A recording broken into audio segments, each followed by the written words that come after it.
ನಮಸ್ಕಾರ, ಸ್ಪರ್ಧಾ ನ್ಯೂಸ್ಗೆ ಸ್ವಾಗತ. ಬೋರ್ವೆಲ್ ಉದ್ಯಮಕ್ಕೆ ಬೆಲೆ ಏರಿಕೆ ಬರೆ, ಮಾಲೀಕರ ಆಕ್ರೋಶ.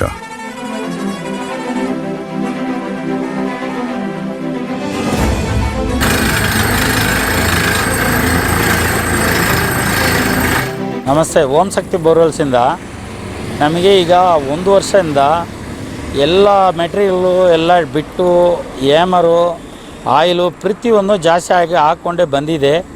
ಆದರೂ ನಾವು ಬಂದು ರೈತರುಗಳಿಗೂ ರೇಟ್ ಜಾಸ್ತಿ ಮಾಡಿ ಕಷ್ಟ ಕೊಡಬಾರ್ದು ಅಂತ ಹೇಳಿ ನಾವು ಎಷ್ಟು ನಮ್ಮ ಕೈಲಿ ಆಗುತ್ತೋ ಅಷ್ಟು ಮಾಡಿದ್ದೀವಿ.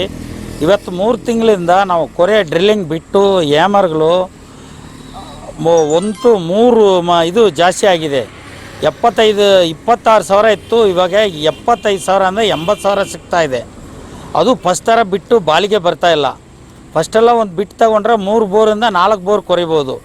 ಇವತ್ತಿಗೆ 1 ಬೋರು ಇಲ್ಲ 2ನೇ ಬೋರ್ಗೆ ಮೆಟೀರಿಯಲ್ ಸರಿ ಇಲ್ಲದೆ ಕೊಡ್ತಾವ್ರೆ. ನಾವು ಏನು ಲಾಸಲ್ಲಿ ನಮ್ಮ ಬಿಸ್ನೆಸ್ಸು ಓಡ್ತಾಯಿದೆ. ಇನ್ನೊಂದು ಲೇಬರ್ ಸಂಬಳ, ಡಿಲ್ಲರ್ ಡ್ರೈವರ್ ಸಂಬಳ ಎಲ್ಲರೂ ಜಾಸ್ತಿ ಮಾಡಿದ್ದೀವಿ. ಆದರೂ ನಾವು ಲಾಸಲ್ಲಿ ಎಷ್ಟು ಮಾಡೋಕ್ಕಾಗುತ್ತೋ ಅಷ್ಟು ಮಾಡಿ ನೋಡಿದ್ದೀವಿ, ನಮ್ಮ ಕೈಲಿ ಆಗಲಿಲ್ಲ. ಅದರಿಂದ ನಾವು ನಿಲ್ಲಿಸ್ಕೊಂಡು ನಮಗೆ ರೈತರುಗಳಿಗೆ ತೊಂದರೆ ಕೊಡಬಾರ್ದು ಅಂತೇಳಿ ನಿಲ್ಲಿಸಿ ರೇಟ್ ಸ್ವಲ್ಪ ಜಾಸ್ತಿ ಮಾಡೋಣ ಅಂತ ನಿಲ್ಲಿಸಿದ್ದೀವಿ. ನಮಗೆ ಇವಾಗ ಒಂದು ಅಡಿಗೆ 146 ರೂಪಾಯಿ ಖರ್ಚು ಬರ್ತಾಯಿದೆ, ಒಂದು ಡ್ರಿಲ್ಲಿಂಗ್ ಒಂದು ಅಡಿಗೆ. ಡೀಸೆಲ್ ಇನ್ನೊಂದು ಇವಾಗ ಏನಾಗಿದೆ, ಡೀಸೆಲ್ ಬಂದು 300 ಲೀಟ್ರು 200 ಲೀಟ್ರ್ ಮೇಲೆ ಕೊಡಲ್ಲ ಅಂತಾರೆ. ನಾವು ಏನು ಮಾಡೋದು ಅಂತ ನಮ್ಗೆ ಅರ್ಥ ಆಗ್ತಾಯಿಲ್ಲ. ಈ ಸರ್ಕಾರದಿಂದ ನಮಗೇನೋ ಸಪೋರ್ಟ್ ಮಾಡಿ ಇದೆಲ್ಲ ಸ್ವಲ್ಪ ಬೆಲೆ ಕಮ್ಮಿ ಮಾಡಿದ್ರೆ ನಮಗೆ ಅನುಕೂಲ ಆಗುತ್ತೆ.